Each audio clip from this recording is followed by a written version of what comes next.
तकरीबन 2 साल पहले की बात है।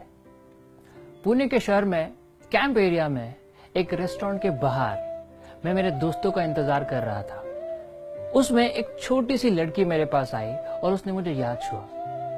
जब मैंने उसके पास देखा तो मुझे पता चला कि ये मुझसे भीख मांग रही है, और जैसे मुझे पता चला कि वो भीख मांग रही है, मैंने उसको चलता बनाया कि जाओ जाओ, इग्नोर किया। बट उस दिन कुछ अजब हुआ।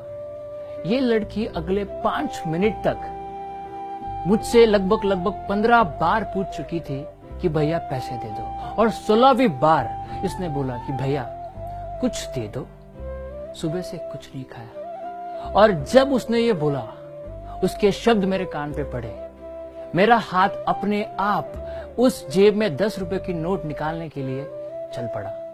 बट मैंने इसको रोका। मेरे पास एक बहुत बढ़िया सी आइडिया आई। मैं नीचे बैठा, उस लड़की की आंखों में आंखें डाली और मैंने उसको बोला कि जाओ एक अच्छा सा कपड़ा ढूंढ के आप ले आओ कहीं से। अगर आप उस कपड़े से मेरे जूते साफ कर दोगे तो उसके बदले में मैं आपको जरूर पैसे दूंगा। और वो बच्ची चली गई। मैं इस सोच में था कि वो वापस नहीं आ रही है, बट अगले 2 मिनट में वो मेरे सामने खड़ी हो गई और एक कपड़ा लेके मेरे सामने खड़ी है। मैंने मेरा पहला शूज निकाला और उसको दिया और उसने साफ करना शुरू किया। दूसरा निकाला और वो भी उसने साफ किया। मैंने बोला देखो अच्छे से करो, वहां पे ठीक से नहीं हुआ है, और उसने वो भी कर दिया।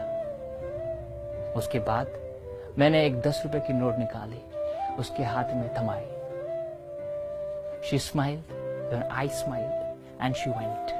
मैंने ऐसा किया क्योंकि ऐसे अगर मैं 100 छोटे बच्चों के साथ करूं तो उसमें से 5 तो ऐसे होंगे जो आगे जाके ये नहीं सोचेंगे कि मैं किससे भीख मांगू। वो शायद ये सोचेंगे कि किसकी मैं कितनी मदद कर दूं, किसकी मैं कोई प्रॉब्लम सॉल्व कर दूं कि जिसके बदले में मुझे वो पैसे देंगे। शायद यही लोग बड़े होके किसी के घर में बर्तन मांजने के काम से लेके तो किसी ऑफिस में क्लर्क की नौकरी भी कर सकते हैं।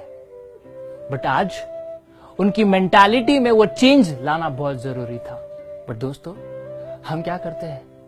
जब हमें कोई ऐसा दिखता है जिसको देख के हमें बहुत दया आती है, तो हम जाके 5 या 10 रुपए की नोट उनके हाथ में थमा देते हैं। बट उस 5 या 10 रुपए की नोट के साथ साथ हम और एक संदेश उनको पहुंचाते हैं, और वह संदेश ये है कि तुम लाचार हो और लाचारी रहोगे। तुम्हें हमेशा किसी की मदद की जरूरत पड़ेगी, किसी का कंधा लगेगा। आज मेरा कंधा दे रहा हो, कल किसी और का ले लेना। तुम लाचार हो और लाचारी रहोगे। जीते जी हम उनकी उम्मीदों को मार देते हैं और हम उनको भी मार देते हैं। मैं ये चाहता हूं कि आप किसी की मदद इसलिए मत करना क्योंकि आप करने के काबिल हो। अगर किसी की मदद करनी है तो कुछ इस तरह से करना कि आपकी मदद के बाद उनको शायद जिंदगी में किसी की मदद की जरूरत ना पड़े। पैसे डालने के बदले जाके 2 मिनट उनसे बात करो, उनकी कहानी समझने की कोशिश करो, उनकी प्रॉब्लम सॉल्व करने की कोशिश करो, उनमें वो एक उम्मीद की किरण जगाने की कोशिश करो जो शायद बुझ चुकी है या फिर कभी जल ही नहीं पाई।